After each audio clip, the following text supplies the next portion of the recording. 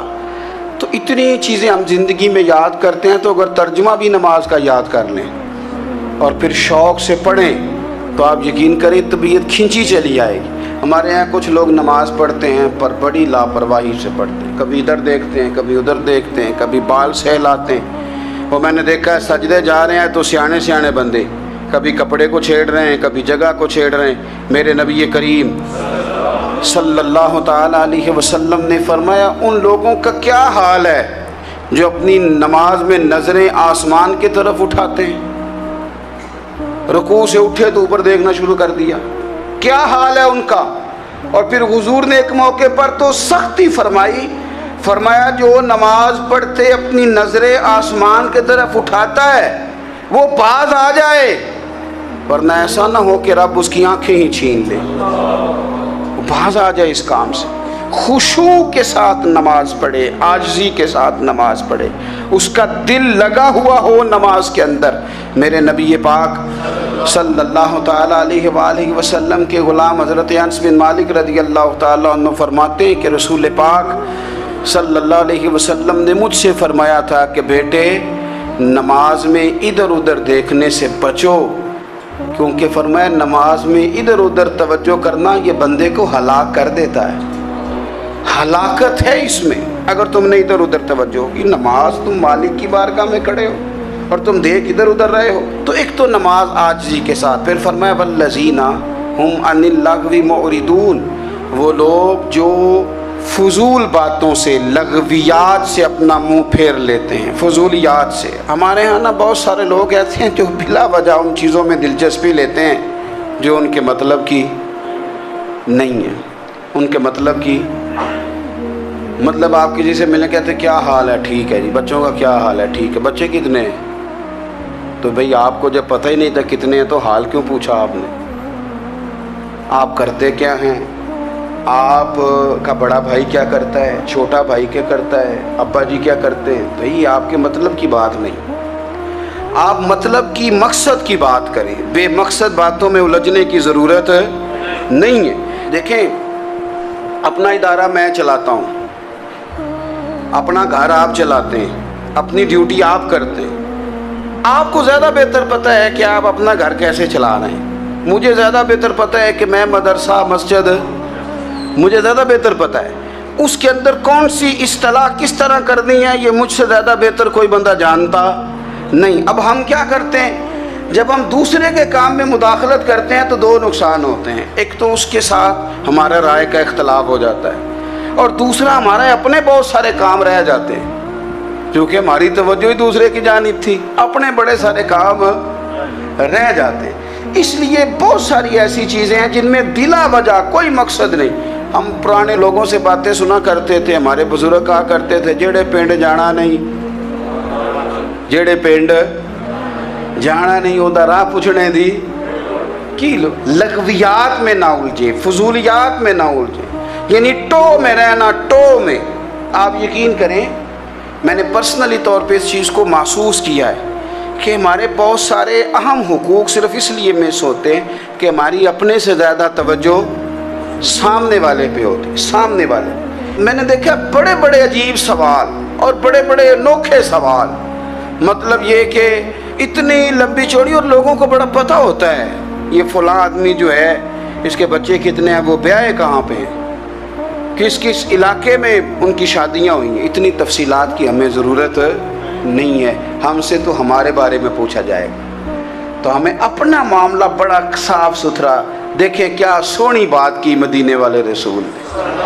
قربان جائیں حضور کے جملوں پر ایک شخص نے پوچھا حضور سونا اسلام کون سا ہے، خوبصورت مسلمان کون ہے؟